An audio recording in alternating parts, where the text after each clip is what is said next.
আজ সকালে ব্রাজিল হারার পরে আমার যত ফ্যান ফলোয়ার, আমার যত কাছের বন্ধু বান্ধব ফেসবুকে এমন একটা অবস্থা সৃষ্টি করছে, এমন গেউ শুরু করছে, এমন কমেন্ট, এমন মেসেজ টেক্সট শুরু করা ধরছে, বাইকে করতে ঢুকছেন, বাইকে কই আছেন, বাইরে খোঁজা পাইতে যাইতেছে না, বাইরে কোনো পোস্ট নাই, কমেন্ট নাই, মানে তাদের অত্যাচারে এমন অবস্থা যে আমি বাংলাদেশকে পুরো ফেসবুক মনে হয় তাদের বাপদাদার সম্পত্তি হয়ে গেছে। ফেসবুকে আর আসা যাবে না, বাংলাদেশেও থাকা যাবে না, আমার হয়তো তারা ব্রাজিলে পাঠাই দিতে পারলে শান্তি হতো, এমন একটা অবস্থা। বাইক গর্তে ঢুকি নাই, গর্তে এখন বর্তমান রাসেল বাইপার আছে, তো গর্তে ঢোকা যাবে না, তো জায়গা মতো ঠোঁট দিয়ে দেবে, তো গর্তে ঢোকা যাবে না। আর গর্ত বা কেন ঢুকবো? ব্রাজিল ঠকছে, তারা খারাপ খেলছে, ঠকছে, ব্রাজিলে অবশ্যই ঠকছে।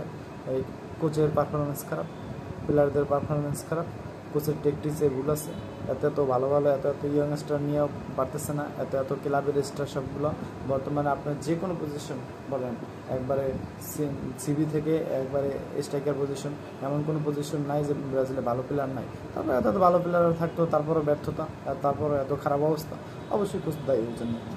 আজাইরা এত ঘেউ করার কোনো দরকার নাই। ব্রাজিলের খারাপ সময় যাইতেছে, ব্রাজিলের আগেও অনেকবার খারাপ সময় গেছে, আবার ভালো সময় আসছে, তো অ্যাজ এ সাপোর্টার হিসাবে খারাপ সময় ভালো সময় সব সময় পাশে থাকতে হয়। আমরা ধৈর্য হারাই নাই, হতাশও হই নাই, খারাপ সময় যেতেছে, একটু সময়ের ব্যাপার, তো পাশে ছিলাম, আসি, থাকবো। আপনারা যখন আর্জেন্টিনা 36 বছর রান হারছিলেন, কাটছিল না, তখনও তো খারাপ সময় আপনারা লাগেছিলেন, তো আপনাদেরকে মনে হয় এরকম এত মানসিক টর্চার কেউ করে নাই। যা হয়েছে এগুলো মানসিক টর্চার করলে আমার এগুলো যায় আসে না, কারণ যেহেতু খেলা দেখি, খেলা ভালো মন্দ সবই বুঝি, সেগুলোই মাইনে নিতে হইব। তো ফেসবুকে ঘেউ করাটা কম করেন।